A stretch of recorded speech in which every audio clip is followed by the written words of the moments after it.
So আলহামদুলিল্লাহ আমার bike থেকে 52 কিলোমিটার মাইলেজ পাচ্ছি, মানে এটা অবিশ্বাস্য।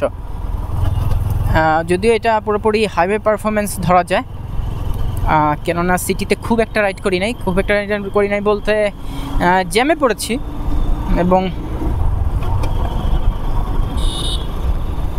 আমার এই জিপিএক্স আমি এখন পর্যন্ত সার্ভিসিং দিয়েছি এই 10,000 কিলো রানিংয়ে। আমার বাইক 10,000 প্লাস, প্রায় 11,000 কিলো রান করেছে। তো এই 10,000 কিলোতে আমি মাস্টার সার্ভিসিং করেছি মাত্র একটি। আমার ফ্রি সার্ভিস ছিল, কিন্তু আমি কোনো কারণে আসতে পারিনি, প্লাস আমার করার ইচ্ছাও ছিল না, কারণ আমার ফ্রি সার্ভিসের কোনো ইচ্ছাই নেই।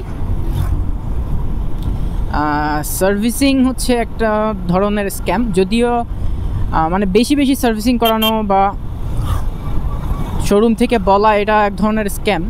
আমরা এ ধরনের স্ক্যাম থেকে বিরত থাকবো, কারণ একটা কোম্পানি যখন একটা বাইক লঞ্চ করে, সে 2,000 বা 3,000 কিলোমিটার রান করার পরে তাকে মাস্টার সার্ভিস করাইতে হবে, এইভাবে কোনো কোম্পানি একটা বাইক লঞ্চ করে না। সো আমরা অবশ্যই যাব সার্ভিসিং করাইতে। যেই মেজর প্রবলেমটা ফেস করবেন আপনারা, ঠিক সেই মেজর প্রবলেমটার জন্যই শুধু সার্ভিসিং করাবেন। ধরেন আপনার ব্রেক প্যাড চেঞ্জ করতে হবে, সেটা একটা সার্ভিসিং হতে পারে। আপনার হর্নের সমস্যা হতে পারে, আপনার গিয়ার শিফটিংয়ের সমস্যা হতে পারে, ক্লাস সমস্যা হতে পারে, ক্লাস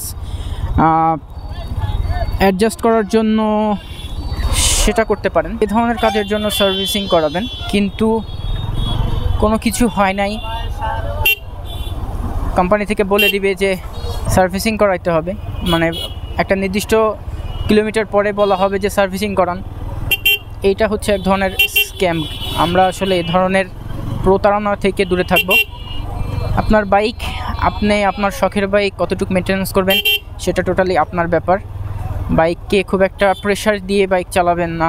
নির্দিষ্ট কিলোমিটার পর বাইকের ইঞ্জিন অয়েলটা চেঞ্জ করুন, অয়েল ফিল্টারটা চেঞ্জ করুন, এই ধরনের সার্ভিসিং করান। কিন্তু একটা বাইক কেনার পরেই, কিছু দূর চালানোর পরেই সেই বাইকটা নাট বল্টু সব খুলে একাকার করে তারপরে আবার জোড়াতালি দেওয়া, এই ধরনের প্রতারণা থেকে দূরে থাকুন।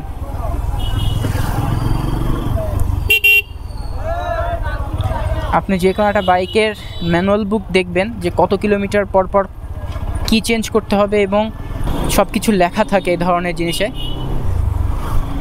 ম্যানুয়াল বুকে সব কিছুই লেখা থাকে, তো সেটাকে ফলো করুন। কারণ কোম্পানি যেসব যন্ত্রপাতি চেঞ্জের কথা বলে, এটার ক্যাপাবিলিটি এই কিলোমিটার রান করার মতো ক্যাপাবিলিটি তার আছে জন্যই কোম্পানি সেভাবে ম্যানুয়াল বুকে নোট করে দেয় বা বলে দেয়। আমরা আসলে ম্যানুয়াল বুক খুব একটা ফলো করি না। আমরা আসলে পাবলিক কি বলতেছে সে ধরনের প্রতারণার মধ্যে আমরা আসলে পড়ে যাই। তো সে ধরনের স্ক্যাম থেকে আমরা আসলে দূরে থাকবো।